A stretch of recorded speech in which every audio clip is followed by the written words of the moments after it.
Ito guys yung isa sa feature ni Ford Everest na inaayawan ko, yung kanyang reverse brake assist. Makikita nyo 'di ba? May guard, may mga sasakyan, tapos nakikita nyo yung pula-pula na yon. Ibig sabihin may nade-detect siyang sasakyan.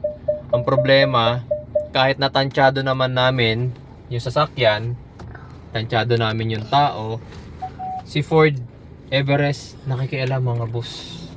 Nakikialam ng what? Pamemreno. Pumepreno siya mag-isa niya. Tapos yung pagpreno niya hindi dahan-dahan, talagang pako. Kaya nga minsan pagka magmamaniobra kami paatras, abala.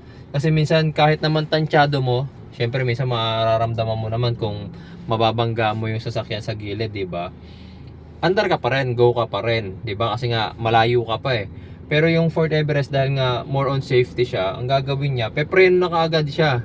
Tapos diin pa. So ikaw habang umaatras kang gano'n, papaganong ka talaga, 'di ba? So yun yung isang bagay na inaayawan ko. Ngayon, pwede mo namang i-disable. Nandun naman tayo sa feature na yun. Kaso, ito papakita ko sa inyo kung paano i-disable ha. Ito yung infotainment ng Ford Everest. So para ma-disable mo yon, ay ito pala, sorry. Pupunta ka dyan, then dito ka sa settings, pupunta ka pa sa driver assistance, lalabas dyan yung mga list na yan at makikita mo tong reverse brake assist na yon, i-off mo para hindi siya makikialam sa reverse brake assist mo.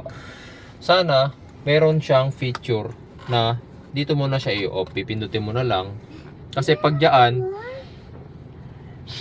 imagine niyo, every time nagmamaniobra ka, magsisettings ka pa sa ganyan.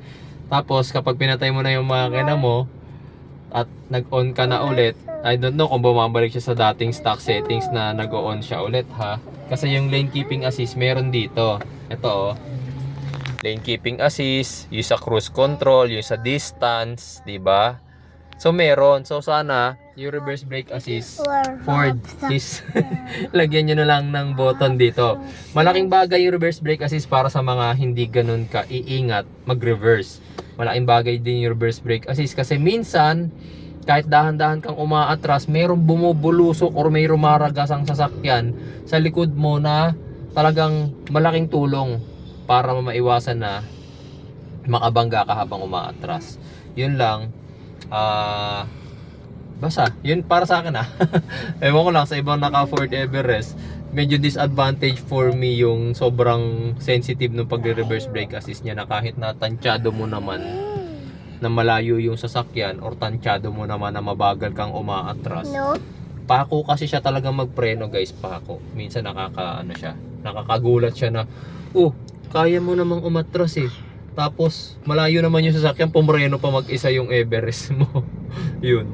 So sa lang, basta ang akin lang, sana meron siyang on-off switch. Para anytime pwede kong i-on or i-off. Or meron siyang sensitivity. Kasi yung ibang bagay kasi kagaya ng lane keeping assist, may sensitivity yan alert sensitivity high. Yung pre-collision assist, meron din niya sensitivity high. So sana yung reverse brake assist may sensitivity rin.